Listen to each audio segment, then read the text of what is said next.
Saludos a todos, muy buenas y bienvenidos a Madridismo al Día. Victoria del Real Madrid 1-4 ante el Betis, una victoria muy importante para el Real Madrid femenino en un partido que os comentamos aquí en directo, pero que nadie pudo ver. Y esto es un problema claro,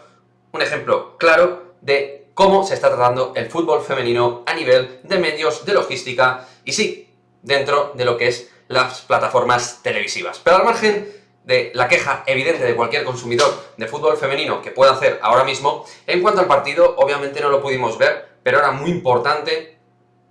por encontrar sensaciones con nosotras mismas. Un partido que realmente teníamos un rival directo como el Betis, que estaba justo por delante. También tienes la posibilidad de por qué no acercarte a los puestos de arriba, porque está todo bastante juntito ahora mismo dentro de la primera Iberdrola. Y luego a nivel futbolístico, buenas sensaciones. Olga Carmona al parecer estuvo muy incisiva en ese lado izquierdo, una jugadora clave para este Real Madrid de David Aznar. Moller también fue muy importante, marcó gol, pero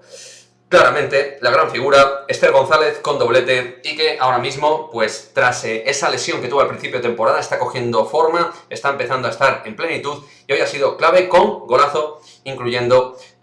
pues eso, un golazo de chilena espectacular por parte de la futbolista andaluza. También gol de Naikari, que desde luego lo necesita muchísimo la donostiarra para coger ánimo de una jugadora con muchísimo gol, pero que en el Real Madrid ha estado muy fallona en varias situaciones, tanto en Champions como en la Liga Nacional. Algunos problemas tuvimos, porque de hecho cuando el Betis se queda con uno menos nos generan problemas, nos marcan también un gol en estrategia, es decir, que los problemas que tiene el equipo defensivamente se volvieron a ver, entre comillas a ver, porque no los pudimos ver, pero bueno,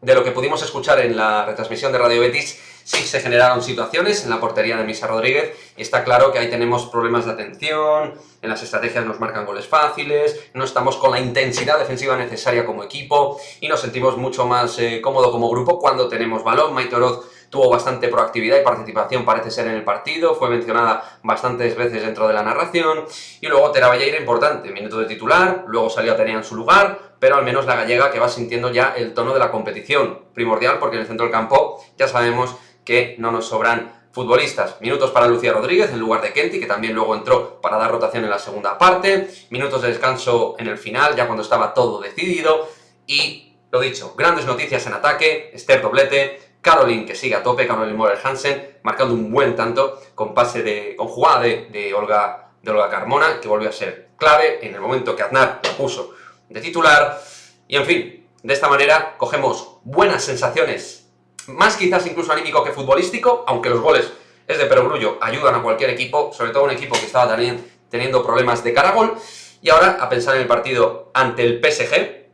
que volverá a ser una historia totalmente diferente, y donde espero que también sea diferente el planteamiento y la manera de competir el partido. Hoy un partido igualado, donde los goles y la victoria parece que pudo ser más abultada de lo que mereció el Real Madrid, y que también fue importante, obviamente, que el Betis se quedara con uno menos en el momento que tenía alguna sensación de que podía darle vuelta al marcador. Pero también el Real Madrid tuvo un porcentaje de efectividad muy alto arriba, que es algo también realmente a valorar por parte del equipo madridista. Así que nada, a pensar en el partido frente al PSG, donde esperemos al menos, lo dicho, poder competir mejor de lo que hicimos en el Parque de los Príncipes, donde no competimos en absoluto.